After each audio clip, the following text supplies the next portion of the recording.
इलाही खैर गर्दानी बहक़ शाह जीलानी इमदाद कुन अज़बंद गम आज़ाद कुन दर्दीन दुनिया शाद कुन या गौसे आज़म दस्तगीर। आइए अक़ीदत व एहतराम के साथ सबसे पहले हमारा महबूब खुदा ख्वाजा हर दो सरा शफी के रोज़े जज़ा पुष्ट बनाए हर बेनवा अमीम जुदुल आदा अज़ीमुर रिजा नबीयुल अंबिया हबीब किबरिया अहमद मुज्तबा शबे असरा के दूल्हा ताजदार अंबिया दो आलम के दाता बेकसों के हाजत रवा फल के नबूवत के आफताब हुस्न यूसुफ के शबाब जनाब रसालत माब मंबए अनवार माहिताब महबूब रब्बिल अरबाब सैयदुस सादात मरकज़े दायरे मौजूदात रूह जाने कायनात फातिह बाब शफ़ाअत कासिम इज़्ज़त मुक़ीम सुन्नत शाहकार तख़लीक़ कुदरत राज़दार रोज़े मशीयत साहिब अलम नशरह साहिब मक़ाम महमूद आमिदो अहमदो मुहम्मदो महमूद सैयदा आमिना के दिलदार दस्ते कुदरत के शाहकार दस्ते कुदरत के एजाज गैब लाहूत के पोशीदा राज साया किंदिल मुक़द्दस ज़ेवर अय्यूब यूनुस जनाब अहमद मुज्तबा मोहम्मद मुस्तफ़ा सल्लल्लाहु तआला अलैहि वसल्लम की बारगाह में झूमकर बाबा से बुलंद दुरूद पाक का नजराना पेश करे। सारे लोग पढ़े अल्लाहुम्मा सल्ली अला।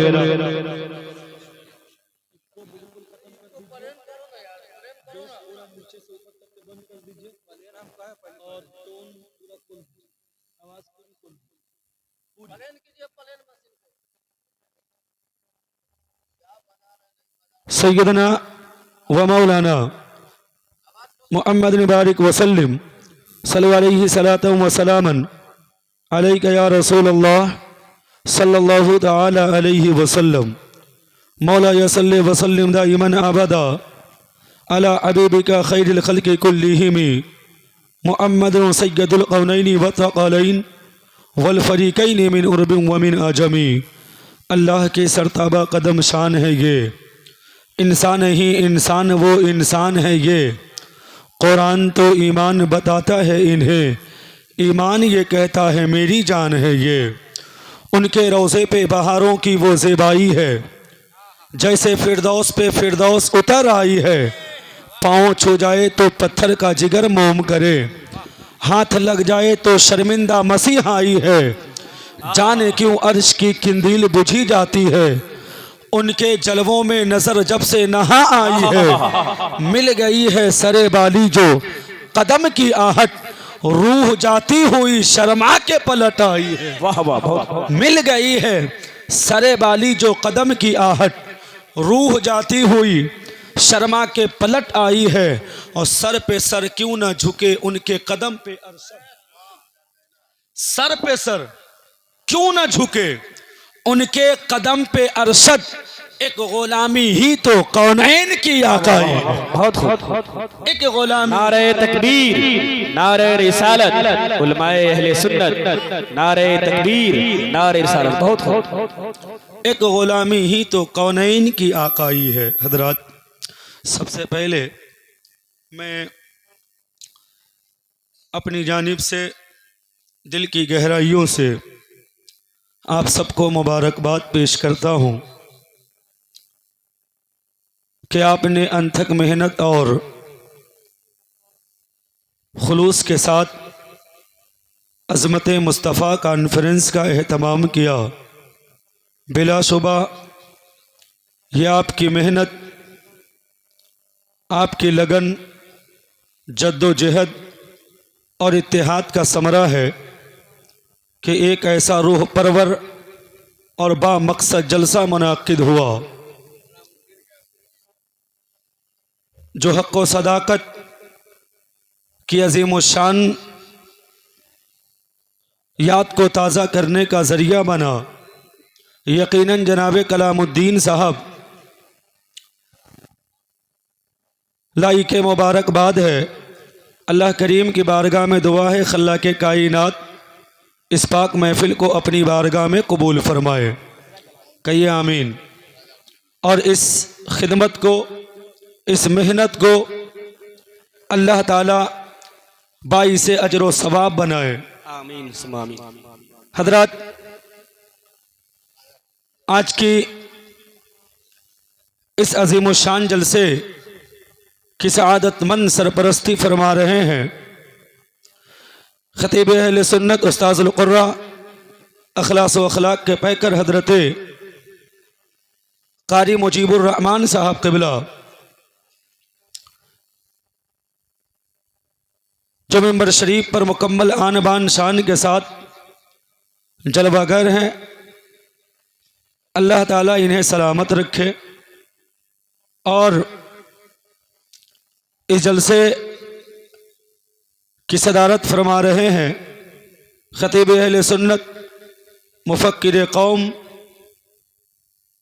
असागिर नवाजी जैसी गोनागो खुसूसियात की हामिल शख्सियत हजरत कारी शाकिरुल कादरी साहब क़िबला, जो इस वक्त मसनद सदारत पर जलवा अफरोज़ है।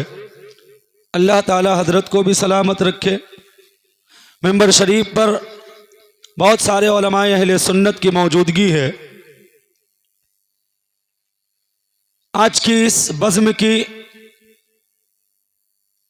निज़ामत का फरीज़ा सर अंजाम दे रहे हैं नकीबुल हिंद मसीहा अल्फाज हजरत आबिद रज़ा फैज़ी साहब क़िबला, जिनकी शीरी बयानी और जादुई अल्फाज से सजी हुई निकाबत ने मजमे में ज़िंदगी की लहरें दौड़ा दी है। अल्लाह ताला इन्हें भी सलामत रखे। हिंदुस्तान के कई खूबसूरत मशहूर व मारूफ लहजे मिंबर शरीफ पर है। कुछ लहजों को आपने समात किया है और कुछ बाकी है जो मेरे बाद तशरीफ़ लाएंगे। मेरी मुराद जिनसे आप मुझसे कबल समात कर रहे थे, शायर अहले सुन्नत मद्दाह रसूल हजरत हशमत रज़ा साहब क़िबला, बड़ी अच्छी शायरी हो रही थी, बड़ा अच्छा पढ़ रहे थे, आप लोग समात कर रहे थे। बाद हो शायर अहले सुन्नत मद्दाह रसूल आशिक शह अबरार अखलास व अखलाक के पैकर बड़े भाई हजरत अनवर नेपाली साहब क़िबला ने भी खूब जमकर आपको सुनाया।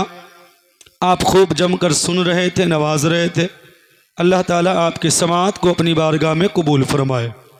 मेरे बाद शायर अहले सुन्नत मद्दाह रसूल गदाए सरकार सुरकाही फ़िदाए सरकार ताज शरीयत हजरत बड़े भाई ज़िया मुज़फ़्फ़रपुरी साहब क़िबला दामत बरकातहुमुल क़ुद्सिया मिंबर शरीफ पर तशरीफ़ रखते हैं। अच्छी शायरी आप समात करेंगे। बाद वो अच्छा खिताब भी होगा। मेरे पास वक्त कम है, काम ज़्यादा है, इसलिए मैं तेज़ी के साथ अपना काम करता हूँ। सुनेंगे सुनेंगे तो मेरी एक गुजारिश है, ये 10 किलो का सर हिलाना बंद कीजिए, 50 ग्राम की ज़बान हिलाना शुरू कीजिए।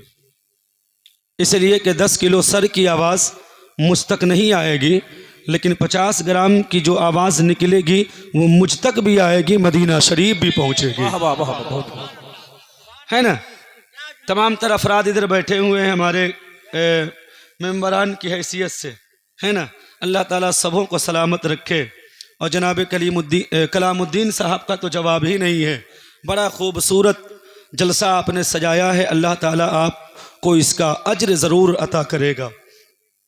हजरात, अज़मत हुसैन कॉन्फ्रेंस है। अच्छा अज़मत मुस्तफ़ा कॉन्फ्रेंस। अभी रमज़ान शरीफ में अज़मत हुसैन भी पढ़ा हूँ, इसलिए वो भी याद है।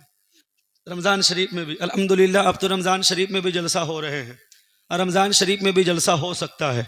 रमज़ान शरीफ में जलसा करना हराम नहीं है, कर सकते हैं। और उस वक्त बहुत आसानी के साथ आपको शोरा खुतबा हासिल हो जाएंगे। जितनी मेहनत गैर रमज़ान में करते हैं उससे कम मेहनत करने की ज़रूरत पड़ेगी रमज़ान शरीफ में, है ना। तो हम लोग अज़मत मुस्तफ़ा कॉन्फ्रेंस में तशरीफ़ रखते हैं और हम लोग हुजूर के ग़ुलाम हैं। ये सुभान अल्लाह, इसमें कोई शक है नहीं है। एक गुजारिश है सबसे पहले कि हम अपने रिश्ते को हुजूर की ज़ात से मजबूत कर ले, फिर दुनिया की कोई ताकत आपको हिला नहीं सकती है। बस हुजूर की ज़ात से अपने रिश्ते को मजबूत कीजिए। अच्छी शायरी हो रही थी, कभी कभी अशार के जरिए भी बहुत अच्छा पैगाम पहुंच जाता है। ये अलग बात है कि लोग तरन्नुम में ही उलझ जाते हैं, लेकिन उस अशार में जो पैगाम पहुंचता है उस पर हमारी तवज्जो नहीं जाती है। लेकिन कभी कभी बड़ी अच्छी बात पहुंच जाती है। अशार के जरिए हमारे शोरा आपको मैसेज दे रहे थे, हमारे नकीब साहब क़िबला आपको मैसेज दे रहे थे, हमारे शाकिरुल कादरी साहब क़िबला ये तकरीर के ज़रिए आपको एक मैसेज दे रहे थे। और क्या दे रहे थे? आपको बता रहे थे कि आपका रिश्ता कौम मुस्लिम से है, आप मुसलमान हैं, आप मोमिन हैं। सबसे पहले एक बात याद रखिए कि आप लावारिस नहीं हैं, आपका वारिस है। ये आने जाने पर आपकी नज़र नहीं होनी चाहिए। मेरी तकरीर बहुत अलग होती है। मैं उस मदरसे में पढ़ा हूँ अल्हम्दुलिल्लाह, जिस मदरसे के बानी रईसुल कलम हज़रत अल्लामा अरशदुल क़ादरी अलैहि रहमा हमेशा फरमाया करते थे कि वो जलसा, वो कॉन्फ्रेंस उस बाज औरत की तरह है जिसके वजूद से कोई मदरसा या जिसकी गोद से कोई मदरसा या मकतब वजूद में ना आ जाए। अल्हम्दुलिल्लाह उस मदरसे से मेरा ताल्लुक़ रहा है ना, काफ़ी दिन तक मैं रहा हूँ। और फिर आगे फरमाते हैं कि पहले से अगर मदरसा या मकतब वहाँ पर मौजूद है तो फिर उसकी बका की कोई सूरत ज़रूर सामने आनी चाहिए। तो जलसा आपने सजाया है तो कुछ काम की बात सुन लीजिए।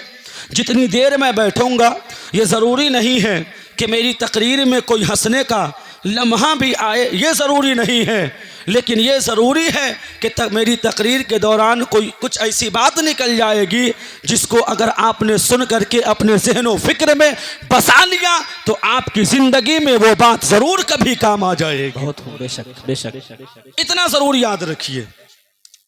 आप रोज़ाना जलसों में शरीक होते हैं, रोज़ाना जलसों में जाते हैं, जलसे रोज़ाना हो रहे हैं, फिर भी हम तबाही के दहाने पर खड़े हैं। वजह क्या है? वजह सिर्फ यह है कि हमने अपने रिश्ते को हुजूर की ज़ात से कमज़ोर कर दिया है। वजह सिर्फ यह है, हम अपने दुख को लेकर उस दरवाजे पर पहुंचने की कोशिश करते हैं जहां कोई हमारा सुनने वाला नहीं होता है। आज अज़मत मुस्तफ़ा कॉन्फ्रेंस से मैं आपको एक मैसेज दे रहा हूं और कामयाब मैसेज दे रहा हूं। अगर आपने इस पे अमल कर लिया तो उस कामयाबी आपके कदम को जरूर चूमने वाली है। हजरात मोहतरम, अगर आप कामयाबी चाहते हैं, आप चाहते हैं कि आप सरबलंदी के साथ जिंदगी गुजारे, तो मेरे दोस्तों आप उन दरवाज़ों पे दस्तक देना बंद कर दीजिए जहां कोई आपका सुनने वाला नहीं है। उस दरवाज़ों पर जा करके दस्तक देना आप बंद कर दीजिए जो एक कान से सुन करके दूसरी कान से निकालने की कोशिश करते हैं। मेरे दोस्तों, आप अपना अरीज़ा दुनिया के किसी और सरकार की अदालत में दर्ज करने की कोशिश मत कीजिए, बल्कि उलमा, शोरा, खुतबा, नुकबा आपको ये मैसेज दे रहे हैं। परेशान हो, गमज़दा हो, मुश्किलों ने घेर रखा है, तो आओ कहीं और अरीज़ा लगाने की जरूरत नहीं है। मदीने के सरकार की अदालत में अपना दुखड़ा सुनाओ और कुछ इस तरह सुनाओ, या रसूल अल्लाह, हाले दिल किसको सुनाए आपके होते हुए, क्यों किसी के दर पे जाए आपके होते हुए। या रसूल अल्लाह, मैं गुलाम मुस्तफा हूँ, ये मेरी पहचान है, गम मुझे क्यों कर सताए आपके होते हुए। या रसूल अल्लाह, अपना जीना अपना मरना अब इसी चौखट पे है, हम कहां सरकार जाए आपके नारे तकबीर, नारे रिसालत, मसलके आला हजरत, मसलके आला हजरत अल्लामा जहांगीर आलम साहब फैजी। नारे तकबीर, नारे रिसालत। वाह, जवाब नहीं। आओ कामयाबी चाहते हो, आओ आका की बारगाह में। कामयाबी चाहते हो, आओ हुजूर की बारगाह में। अरे उस बारगाह से लव लगाओ जिस बारगाह के बारे में मेरे इमाम ने बहुत पहले कहा है। वाह क्या जूदो करम है शहे बता तेरा, नहीं सुनता ही नहीं मांगने वाला तेरा। जिस बारगाह के बारे में मेरे इमाम ने बहुत साल 100 साल कबल कह दिया है, कौन देता है देने को मुँह चाहिए, देने वाला है सच्चा हमारा नबी। आओ उसी नबी के कौनो मका की बारगाह में कुछ इस तरह अरीजा पेश करो, या रसूल अल्लाह, या रसूल अल्लाह। फिर के गली गली तबाह ठोकरे सबकी खाए क्यों, दिल को जो अक्ल दे खुदा तेरी गली से जाए क्यों। रुखसते काफला का शोर कश्से हमें उठाए क्यों, सोए हैं उनके साए में कोई हमें जगाए क्यों। और अब तो ना रोक आए गनी आदतें सग बिगड़ गई, मेरे करीम पहले ही लुकमे तर्क किया। बहुत माशाअल्लाह, माशाअल्लाह। आओ हुजूर की बारगाह में, आओ मुस्तफा की बारगाह में, उस बारगाह में आओ जहां से तुझे कामयाबी मिलेगी, उस बारगाह में आओ जहां से सरबलंदी हासिल होगी। आज हम इज्जत के लिए मरते हैं, इज्जत के लिए इंसान बहुत सारी मेहनतें करता है, बहुत सारी कुर्बानियां देता है। इज्जत के लिए इंसान दरवाजों पर दस्तक लगाता है, लेकिन आज एक फिक्री उलझन है, एक अनमिया है। और वो क्या कि लोगों ने इज्जत की हकीकत को बदल दिया है।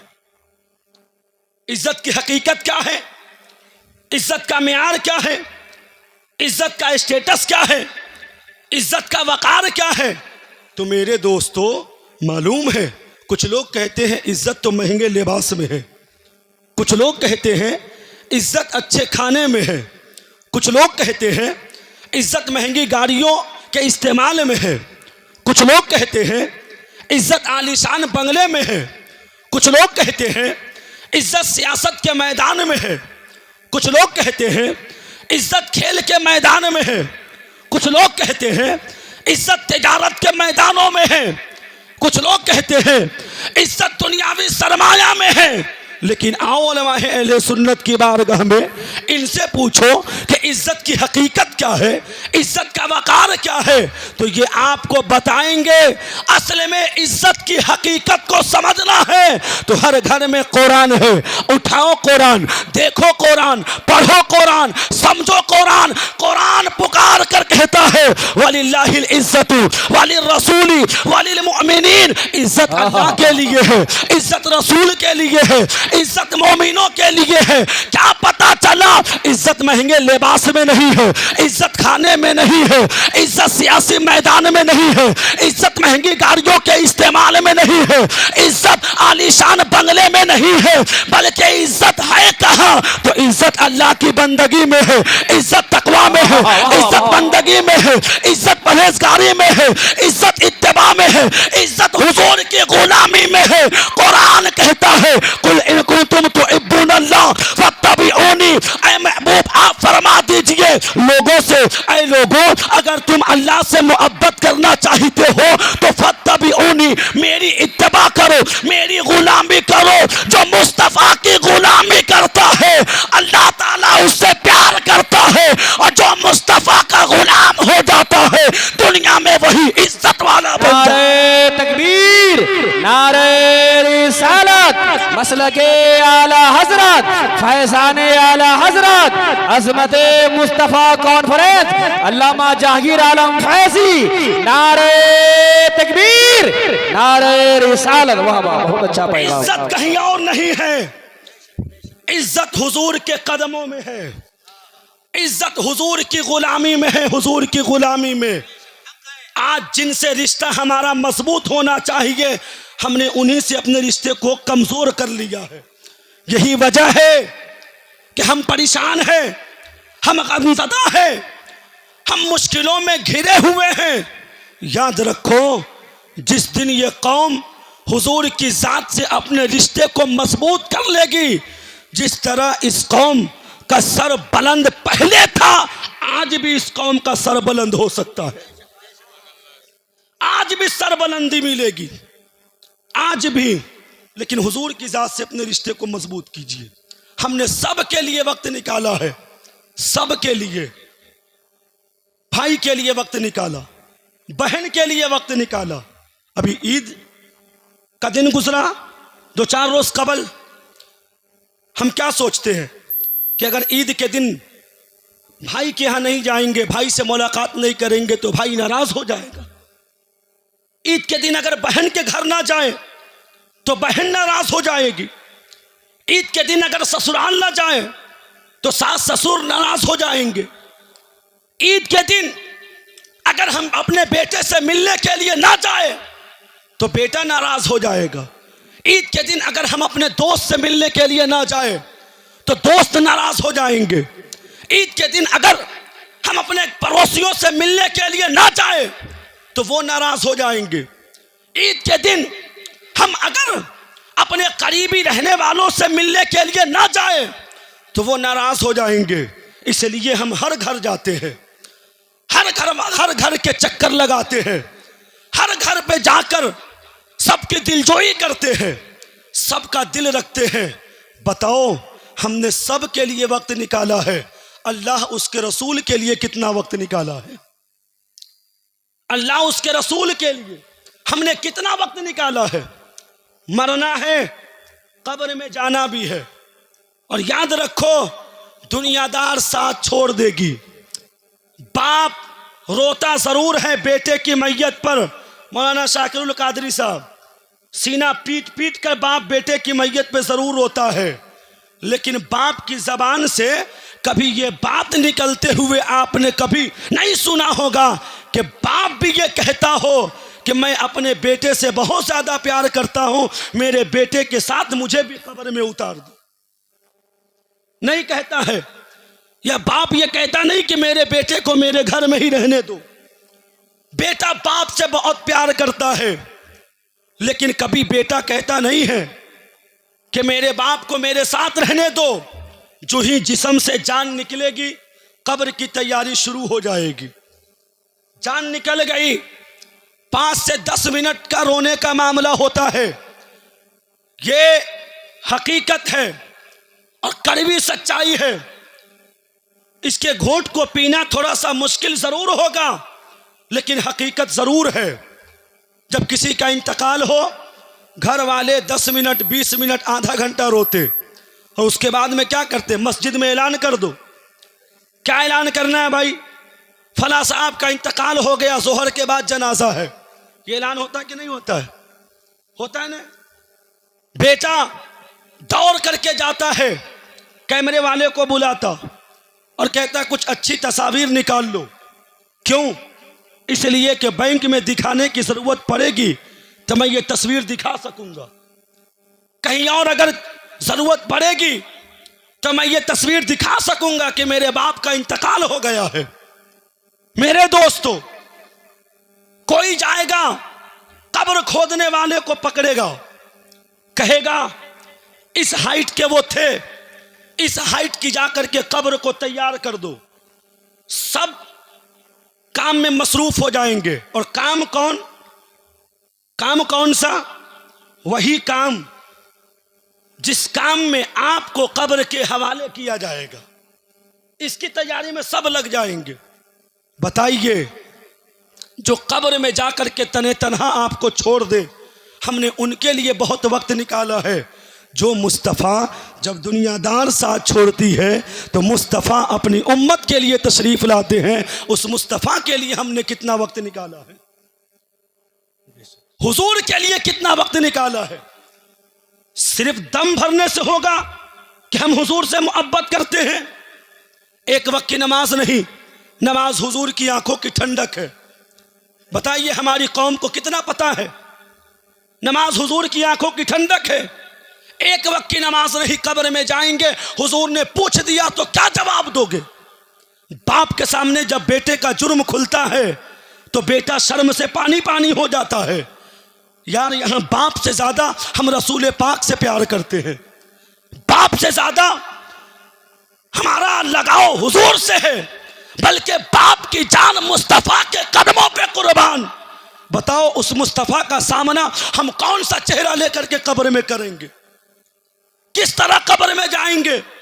हुजूर ने पूछ दिया, बताओ तूने मेरी उम्मत के साथ क्या सुलूक किया, तो हमारा जवाब क्या रहेगा, क्या रहेगा।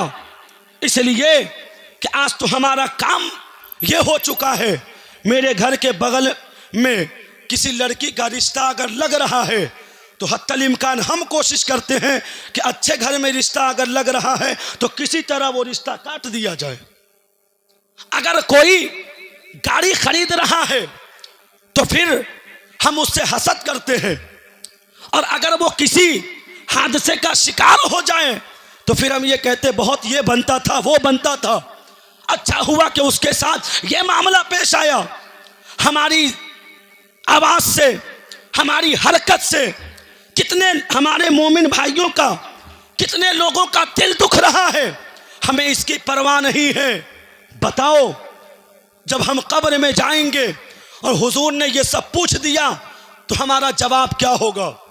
कयामत के दिन अल्लाह के हुजूर खड़े होना है, जर्रे जर्रे का हिसाब देना है, सारी हरकतों को सामने रखा जाएगा, सब के बारे में पूछा जाएगा। उस वक्त हमारा जवाब क्या होगा, क्या हम जवाब दे पाएंगे। यहां चींटी काटती है तो आधे घंटे तक के हम परेशान होते हैं, चींटी काटती है तो जहन्नम की वादियों का सामना क्या हम करने के लिए तैयार हैं। क्या कब्र की पहली वादी को हमने भुला दिया है। कब्र का सामना तो सबको करना है, हमें भी करना है, आपको भी करना है।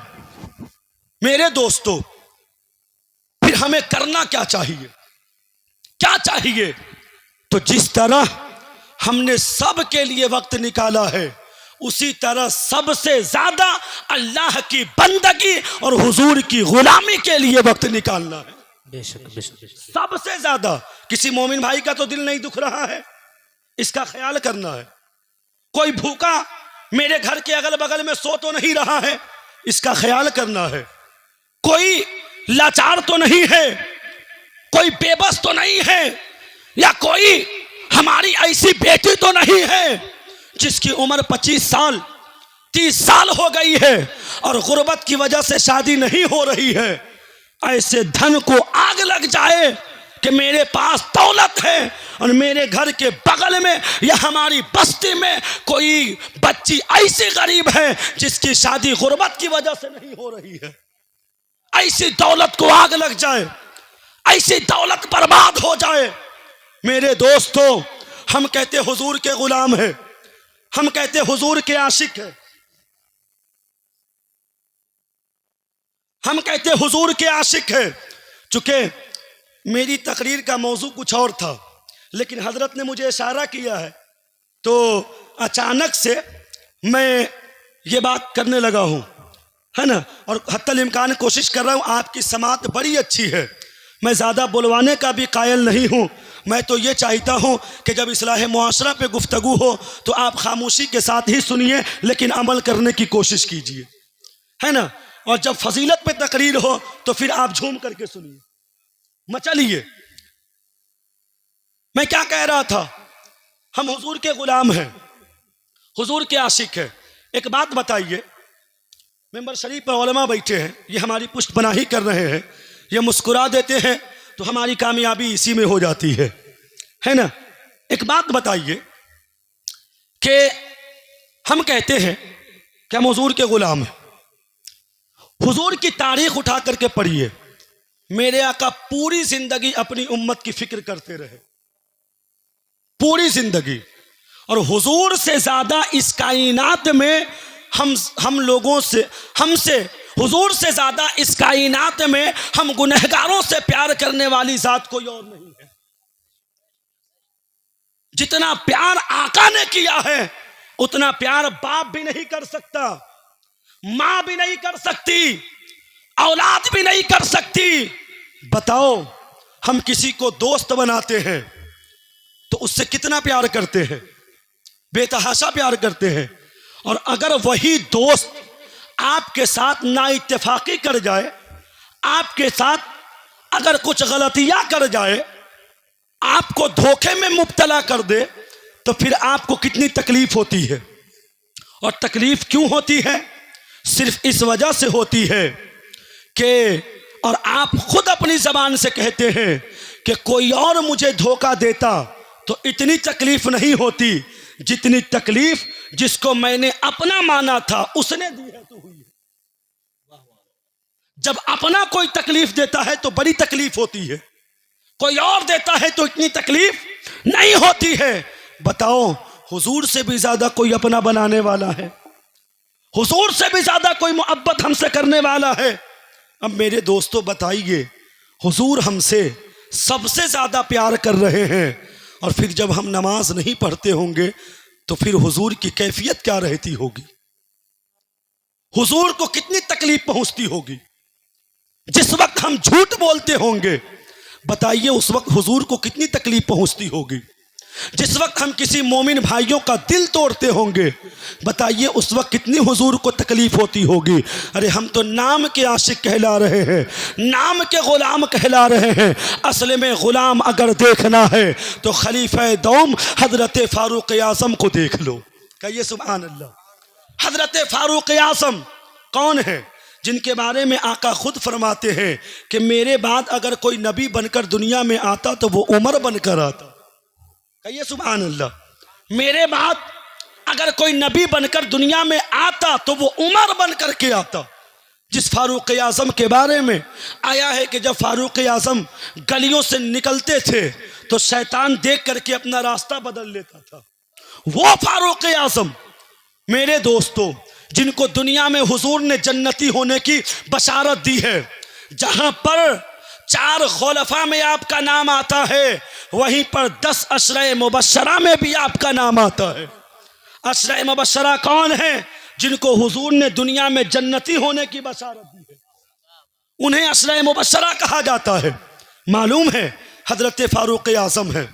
आज हम रात में खाना खाते भर पेट खा लेते हैं, सो जाते हैं, आंखें लग जाती है। अगल बगल में क्या हो रहा है, कौन परेशान है, कौन भूखा सो रहा है, कौन है जो सर्दी की रातों में सड़कों पे सो रहा है और उसके पास कोई सामान नहीं है या कोई ऐसी चीज नहीं है जिससे वो ठंडी को दूर कर सके। हमें इसकी फिक्र नहीं होती। लेकिन आइए, जो असल में हुजूर का गुलाम होता है उसकी जिंदगी देखिए। हजरत फारूक आज़म है। हर रोजाना आपकी ये आदत थी कि रोजाना रात में ईशा के बाद नमाज से फारिग होकर जब दुनिया सोती थी तो आप मदीने की गलियों में निकला करते थे। फारूक आज़म जो 24 लाख मुरब्बा मील के सरदार हैं, वो फारूक आज़म जिनसे कैसरो किसरा के ताजदार कांपते हो, वो फारूक आज़म आप रोजाना रातों में निकला करते। पूरी दुनिया चैन की नींद सोती, लेकिन आप मदीने की गलियों में निकलते हैं। बताइए, मैं बड़े हाकिम की बात नहीं कर रहा, जो छोटा मोटा वाद के पद पर होता है मेरे दोस्तों, वो भी रात में खाना खा करके अपनी बिस्तर पे सुकून की नींद लेता है। लेकिन जो 24 लाख मुरब्बा मील का हुक्मरान हो मेरे दोस्तों, फिर उसका आलम क्या होगा। लेकिन देखिए, हुजूर की गुलामी किसे कहते हैं, हुजूर की मोहब्बत किसे कहते हैं मेरे दोस्तों, हजरत फारूक आज़म है। रोजाना रात में ईशा के बाद अपने गुलाम के साथ मदीने की गलियों में चक्कर लगाते हैं। चक्कर लगाने की वजह क्या है? कोई भूखा नहीं सो पाए, इसलिए चक्कर लगा रहे हैं। चक्कर इसलिए लगा रहे हैं कि कोई सर्दी की रातों में बगैर कंबल के तो नहीं सो रहा है, कोई सर्दी की रातों में बगैर किसी ऐसी चीज के तो नहीं सो रहा है जिससे वो अपनी ठंडी को दूर कर सके। मेरे दोस्तों, कोई हाजतमंद ऐसा तो नहीं जिसको किसी हाजत की जरूरत है, मैं उसके काम आ सकूं। इसलिए हजरत फारूक आज़म रोजाना मदीने की गलियों में चक्कर लगाते हैं। एक बार का मामला ऐसा होता है कि जब एक गली में जाते हैं, आपने क्या देखा कि एक बूढ़ी खातून है जो घर के बाहर बैठी हुई है और काफ़ी मायूस है, काफ़ी परेशान है। चेहरे पर आसार नापसंदीदगी जाहिर हो रही है, चेहरे पर परेशानियों के आसार नजर आ रहे हैं। हजरत फारूक आज़म ने दूही देखा है। देखने के बाद अपने गुलाम से कहते हैं कि जाओ उस बूढ़ी खातून से पूछो किस चीज़ ने उसे परेशान कर रखा है, किस मुश्किल ने उसे घेर रखा है। जाकर के पूछो उनकी हाजत क्या है, परेशानी क्या है, किस मुश्किलों की वजह से वो परेशान है। जब गुलाम हुक्म सुनता है फारूक आज़म का, बूढ़ी खातून के पास आता है और गुलाम आकर कहता है, बूढ़ी अम्मा बात क्या है, किस चीज़ ने आपको परेशान कर रखा है, किस वजह से आप परेशान हैं। गुलाम को बूढ़ी अम्मा डांटती है और कहती है, तुम चले जाओ, मैं जिसका इंतजार कर रही हूँ जब तक वो मेरी खबर लेने के लिए नहीं आएगा, मैं किसी को अपना दुखड़ा सुनाने वाली नहीं हूँ। हजरत मोहतरम गुलाम को जब डांटती है, गुलाम हजरत फारूक आज़म की बारगाह में आता है। फारूक आज़म ने पूछा, बताओ बूढ़ी अम्मा ने क्या कहा है, किस वजह ने उसे परेशान कर रखा है, किस चीज़ ने उसे परेशान कर रखा है। गुलाम कहता, हुजूर वो मुझे नहीं बताती है, मुझे डांट कर कहती है मैं जिसका इंतजार कर रही हूँ जब तक वो मेरी खबर लेने के लिए नहीं आएगा तब तक मैं किसी को अपनी मुश्किलों के बारे में नहीं बताऊंगी।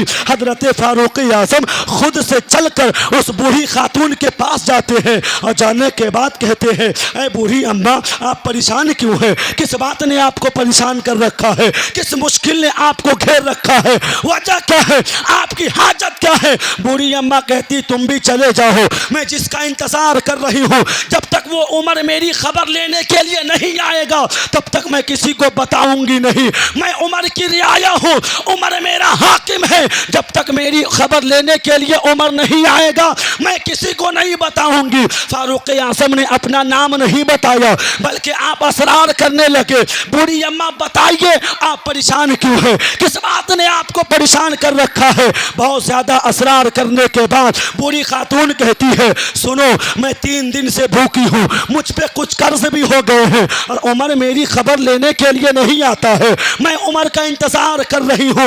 हजरत फारूक आज़म के आंखों में आंसुओं के सैलाब आता है और आप रोते रोते कहते हैं, ऐ बूढ़ी अम्मा ये भी तो हो सकता है कि उमर को इस बात की खबर ना हो कि आप परेशान हैं। तो बूढ़ी अम्मा कहती है कि जाकर के उमर से कह दो अगर वो मेरी परेशानी की खबर नहीं रख सकता है तो हुकूमत को छोड़कर किसी ऐसे को बैठा दे जो सबकी खबर ले सके। फारूक आज़म है, जाकर के कहो। फारूक आज़म ज़ारो कतार चीखे मार मार कर रोने लगे। उसके बाद दौड़े दौड़े घर जाते हैं और जाने के बाद जो घर में खाना बना हुआ था उस खाना को लिया, राशन रकम ली और लेने के बाद फिर आप जब उन सब को एक जगह इकट्ठा करके जब मोटरी की सूरत हुई तो आपने जो ही उठाना चाहा, गुलाम आगे बढ़ गया और बढ़ने के बाद कहता है, हुजूर मुझे उठा लेने दीजिए, मैं आपका गुलाम हूँ, मैं आपका खादिम हूँ, मुझे उठा लेने दीजिए। हजरत फारूक आज़म का जवाब सुनो। फारूक आज़म ने कलाई थामी और थामने के बाद कहते, मुझसे वादा कर क़यामत के दिन अगर तुम मेरे बोझ को उठाने के लिए तैयार हो जाओ तो मैं इस बोझ को भी उठाने की इजाज़त दे दूंगा। आज अगर हमें किसी को पानी भी पिलाने की नौबत आती है, पानी पिलाने की, हम कहते हैं तुम पानी पिला दो, यही कहते हैं। अगर किसी से कह दीजिए पानी पिलाइए तो वो शर्मिंदगी हासिल करता है, वो शर्म से पानी पानी हो जाता है। याद रखो ये करीब क़यामत है, हुजूर की हदीस है, आका फरमाते हैं एक वक्त ऐसा आएगा कि लोग नेकी करके शर्म हासिल करेंगे, नेकी पर शर्मिंदा होंगे और गुनाह करके फख्र करेंगे। ये करीब क़यामत है। आज किसी को कहिए पानी पिलाने के लिए तो वो सर झुका लेता है, यार मुझे कह दिया पानी पिलाने के लिए। किसी को कह दीजिए कि मेरा ये काम कर दीजिए, वो शर्म हासिल करता, कहता यार मुझे ये कहता काम करने के लिए, ये जानता नहीं कि मैं कितना बड़ा आदमी हूँ, कितने बड़े आदमी हूँ। हो आप क्या फारूक आज़म से भी बड़े हो, क्या हुजूर से भी बड़े हो, क्या गौसे आज़म से भी बड़े हो। मेरे दोस्तों, फारूक आज़म ने जो ही अपने ग़ुलाम से कहा ना, वादा कर अगर क़यामत के दिन तू मेरे बोझ को उठा लो तो मैं इसको भी उठाने की इजाज़त देता हूँ। ग़ुलाम पीछे हट गया और हटने के बाद मालूम है क्या कहता है? ग़ुलाम कहता, हुजूर माफ़ कीजिए, वो क़यामत है, क़यामत, वहाँ सबको अपनी अपनी फिक्र होगी। बाप बेटे का ना होगा, बेटा बाप का ना होगा, माँ बेटी की ना होगी, बेटी माँ की ना होगी, कोई किसी का नहीं होगा, बल्कि वहां तो अंबिया भी इज़हबू इला गैरी की सदाएं बुलंद करेंगे। अल्लाह कहरो कसम में होगा, सबको अपनी अपनी फिक्र होगी। तो उस दिन मुझे भी अपनी फिक्र होगी। मैं अपने अमाल के बारे में खुद सोच में पड़ा रहता हूं, आपके अमाल की जिम्मेदारी कहां से ले सकता हूं? पीछे हटा। फारूक आज़म ने गुलाम से कहा, सुनो, फिर तुम पीछे हट जाओ, मुझे ही इस मोटरी को उठाकर बुढ़िया की मदद करने दो और अपने रब को राज़ी करने दो। हजरत फारूक आज़म बादशाह वक्त है, लेकिन उस मोटरी को उठाते हैं और उठाने के बाद दौड़े दौड़े बुढ़िया के करीब जाते हैं और जाने के बाद वो पका हुआ खाना देते हैं, राशन देते हैं, रकम देते हैं और देने के बाद कहते हैं, ऐ बूढ़ी अम्मा, आप इस सब को कबूल कर लीजिए। जब बूढ़ी अम्मा कबूल करती है तो थोड़ी देर के बाद बूढ़ी अम्मा के चेहरे पर मुस्कुराहट के आसार नजर आए। हजरत फारूक आज़म ने मौका देखते ही कहा, बूढ़ी अम्मा, मुझे आपसे एक बात करनी है। कहा, क्या? हजरत फारूक आज़म फरमाते हैं, बूढ़ी अम्मा, सिर्फ मेरी इल्तिजा इतनी है कि आप उमर को माफ़ कर दीजिए, सिर्फ इतनी इल्तिजा है। आज बाप नाराज है, बेटे को तकलीफ नहीं, भाई नाराज है, भाई को फिक्र नहीं है, मां नाराज है, बेटे को फिक्र नहीं है, बल्कि ये लोग जहां चले जाए औलाद को इसकी परवाह नहीं है। याद रखो, तुम्हारी जन्नत तुम्हारे पीर के कदमों में नहीं है, तुम्हारी जन्नत तुम्हारी माओ के कदमों में है। वाह वाह, बहुत। याद रखो, जिस बीवी के चक्कर में आकर के हमने अपनी मां को तकलीफ दिया है, याद रखो तुम्हारी जन्नत बीवी के कदमों में नहीं है, लेकिन ये जरूर है कि बीवी की जन्नत तुम्हारे कदमों में है। तुम हाकिम हो, तुम गुलाम नहीं हो, तुम्हारे कदमों में बीवी की जन्नत है, तुम्हारी जन्नत माँ के कदमों में है। हत्तल इम्कान कोशिश करो कि इन हस्तियों को राजी रख सको, इसलिए कि जब ये ज़ात खुश होती है तो सिर्फ यही खुश नहीं होती है, बल्कि करबला वाले आका भी खुश होते हैं, और जब करबला वाले आका खुश होते हैं तो मदीने के दाता भी खुश हो जाते हैं, और जब मदीने वाले दाता खुश हो जाते हैं तो फिर मेरा परवरदिगार भी राजी हो जाता है। नारे तकबीर, नारे रिसालत, अज़मत मुस्तफ़ा कॉन्फ्रेंस, हजरत अल्लामा मौलाना जहांगीर आलम साहब फैजी, नारे तकबीर, नारे रिसालत। बहुत जरूरत है इस बात की, अपना मुहासबा करो, कहाँ कहाँ गलतियां है ये जरूर देखो। 24 घंटे का काउंट करो, 24 घंटे का अल्लाह ने पैदा किया है। कुरान में फरमाया, वमा खलक़तुल जिन्ना वल इंसा इल्ला लियअबुदून, हमने इंसान और जिन्नात को अपनी बंदगी के लिए पैदा किया है। अल्लाह ने कीड़े को भी बगैर मकसद के पैदा नहीं किया है। जो कीड़ा है ना, जो नाली में रेंगता है, जिसे देख करके हम और आप घिन करते हैं, मेरे दोस्तों, अल्लाह ने उसे भी बगैर मकसद के पैदा नहीं किया है। तो जिस 18,000 मखलूक़ात में अल्लाह ने इंसान को अशरफ व आला बनाया है, फिर उस इंसान को बगैर मकसद के कैसे पैदा कर सकता है? तो इंसान को पैदा करने का मकसद अल्लाह कुरान में बयान करता है, वमा खलक़तुल जिन्ना वल इंसा इल्ला लियअबुदून, हमने इंसान और जिन्नात को अपनी बंदगी के लिए पैदा किया। तो कभी 24 घंटे में अकाउंट करो, 24 घंटे में कि हम कितना घंटा रब की इबादत करते हैं और कितने घंटे हमारे गुनाहों में निकलते हैं। कभी काउंट कीजिए। रमजान शरीफ का महीना गया, अभी बहुत सारे लोग रोजा नहीं रखते हैं रमजान शरीफ के महीने में। अरे आपकी बात, मेरी बात अच्छी नहीं लग रही है? मैं बैठ जाऊं, नात खानी सुनेंगे? तो जब मैं तकरीर करूं तो मुझे देखिए, इसलिए कि जब तक आंख नहीं मिलती है बात नहीं होती है। बात करने के लिए आंखों का मिलना बहुत ज़रूरी है। और जब आप मेरी तकरीर के वक्त इधर उधर देखने लगते हैं तो मुझे खुद ऐसा लगता है कि मैं बेमतलब की बात कर रहा हूँ। चंद लोग जाए ना, चंद लोग, सारे लोग क्यों जा रहे हैं? सब लोग मत जाइए, सब लोग क्यों जा रहे हैं? अच्छा, जो लोग जा रहे हैं जाने दीजिए, अल्लाह उन्हें सलामत रखे। हालांकि 2-3 अफराद ही काफ़ी है मुफ्ती साहब क़िबला को लाने के लिए। जब हजरत यहाँ तशरीफ़ लाते तो उनके चेहरे की ज़ियारत आप यहीं पर कर लेते, है ना। चंद अफराद ही काफ़ी है। लेकिन मेरी चंद बातें सुन लीजिए। मैंने पहले ही कहा है, मैं हंसने हंसाने वाला ख़तीब हूँ नहीं, मैं कह लगवाने वाला ख़तीब हूँ नहीं। मैं कुछ अच्छी बात करने का कायल हूँ, अपनी बात लोगों तक पहुँचाता हूँ। आप चाहे तो कबूल कर लीजिए, वरना मैं कबूल करके जहाँ से आया हूँ वहाँ लेकर चला जाऊँगा। मेरे अंदर यही एक आदत है, ठीक है। तो मैं क्या अर्ज़ कर रहा था, अल्लाह ने बग़ैर मकसद के किसी को पैदा नहीं किया। हम गुनाहों के दलदल में डूबे हुए हैं, हमें फ़िक्र नहीं है। कभी अपना मुहासबा कीजिए। हज़रत फ़ारूक आज़म की उस तारीख़ से सबक लीजिए। फ़ारूक आज़म ने बूढ़ी से कहा कि आप उमर को माफ़ कर दीजिए। क्या कहा? उमर को माफ़ कर दीजिए। जो ही वो बूढ़ी खातून सुनती है गुस्से में आ गई, फिर भड़क गई और कहती फिर तू उमर का नाम लेता है, मैं उमर को माफ़ नहीं करूँगी। और यहाँ तक कि बूढ़ी कहने लगी कि बल्कि मैं तो कब्र में जब जाऊंगी तो उमर की शिकायत हुजूर से करूंगी। अल्लाह अकबर।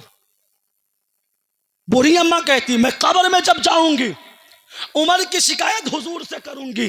बताओ, अगर कोई मेरा मोमिन भाई जाकर जिसका दिल हमसे दुखा हो कब्र में हुजूर से शिकायत कर दे तो फिर हम कहां के रह जाएंगे? मैदान महशर में वो मेरी कौम की बच्चियां जिसकी शादी हमारी लापरवाहियों की वजह से नहीं हो रही है, वो बच्ची अगर हुजूर के सामने मैदान महशर में खड़े होकर ये कह दे या रसूल अल्लाह, क्या दुनिया में मुझे सुहागन बनने का हक नहीं था? क्या मुझे दुनिया में किसी की माँ बनने का हक नहीं था? किसी की बीवी बनने का हक नहीं था? अगर हुजूर की बारगाह में ये शिकायत करेंगी और हुजूर ने अगर हमारी तरफ रुख अनवर को किया तो हम क्या जवाब देंगे? क्या जवाब रहेगा? दुनिया में तो हर चीज को खरीद सकते हो, ताकत है, दौलत है, सरवत है, पहुंच है, इक़्तिदार है, इसलिए तुम खरीद करके कमजोरों को दबा सकते हो।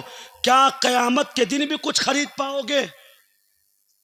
क्या नामे अमाल वाले मीजान को कयामत के दिन खरीद लोगे?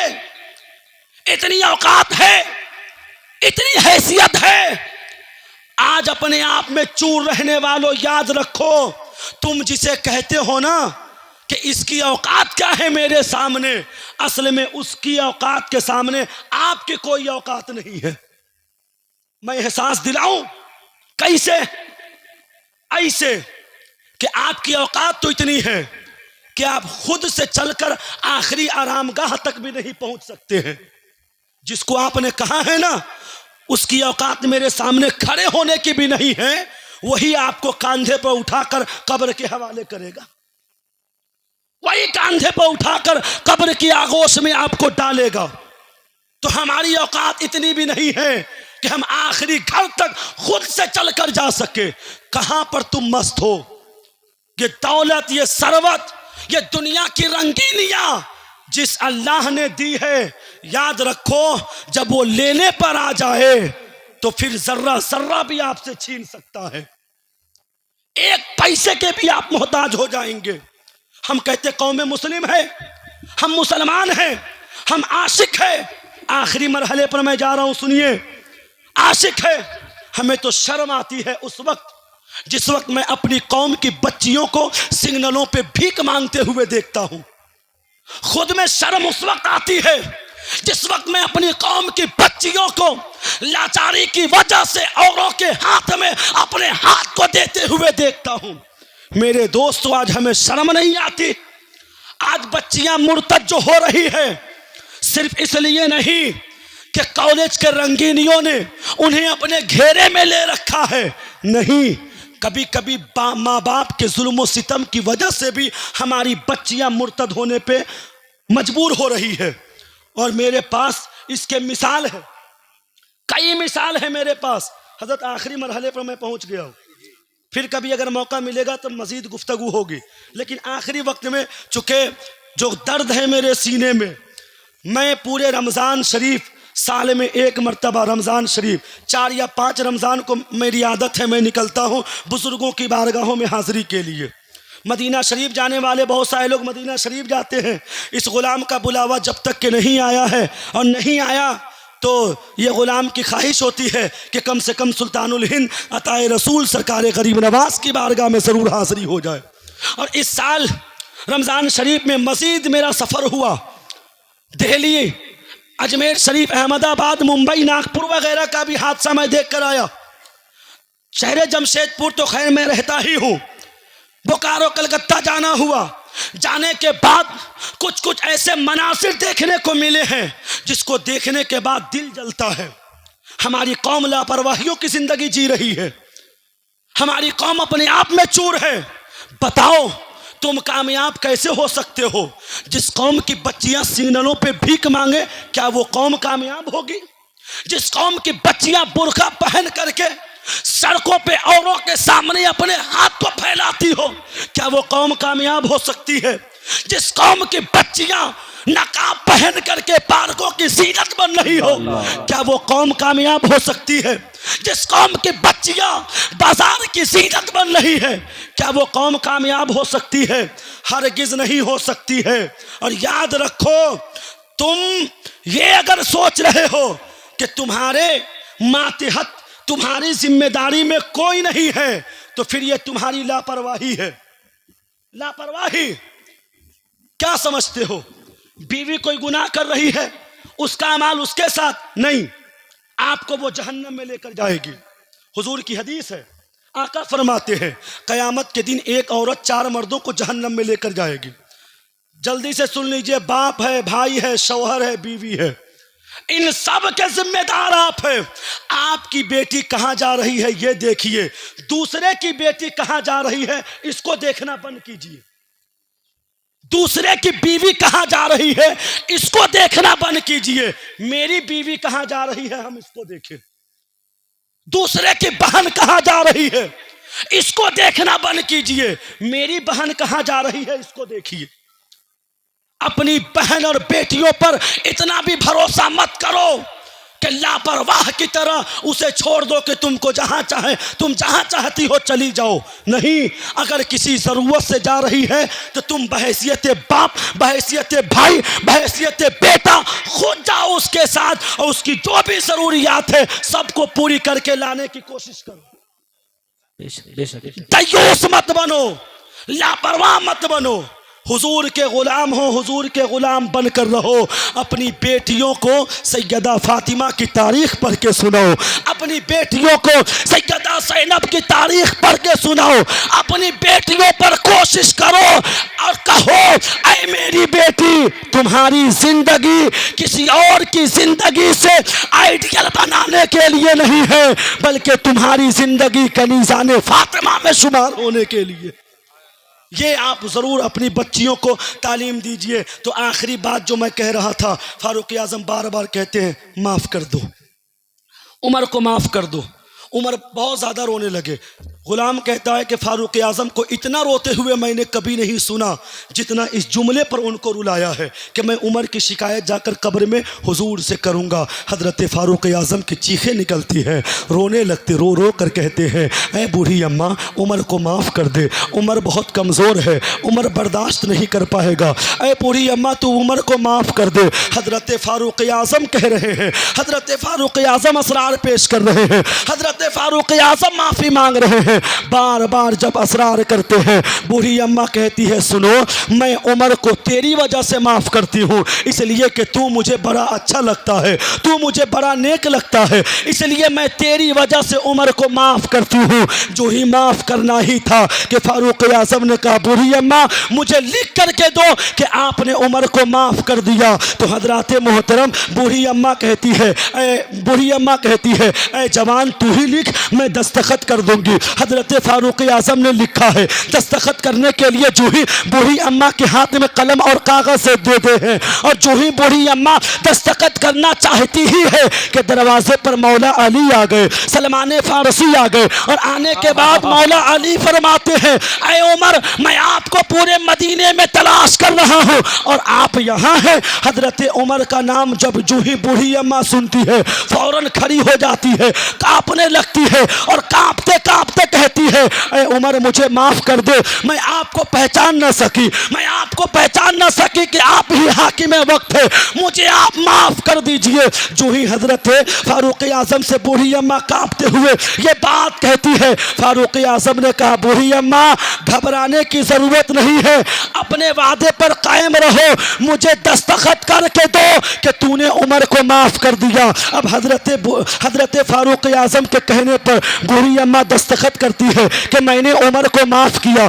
गवाह के तौर पर मौला अली भी दस्तखत करते हैं, हजरत सलमान फारसी भी दस्तखत करते हैं और हजरत फारूक आजम ने उस कागज के टुकड़े को मोड़ करके मौला अली के हवाले करते हैं और कहते, ऐ अली मुझे लगता है मैं आपसे पहले दुनिया से चला जाऊंगा, ऐ अली आप इतना कीजिएगा, जब मैं दुनिया से चला जाऊं आप मुझे कफन में बसाइएगा और जिस वक्त कफन में बसाइएगा उसी वक्त उस कफन में ही इस कागज के टुकड़े को डाल दीजिएगा ताकि जब मैं कब्र में जाऊंगा और हुजूर मुझसे पूछ दे, उमर बताओ तूने मेरी उम्मत के साथ क्या सलूक किया, तो मैं यही कागज का टुकड़ा निकाल कर आका की बारगाह में पेश कर दूंगा और अर्ज करूंगा, या रसूल अल्लाह उमर के ज़माने में रहने वाली एक खातून जो उमर से नाराज हो गई थी, उमर उसको भी राज़ी करके आप तक आया।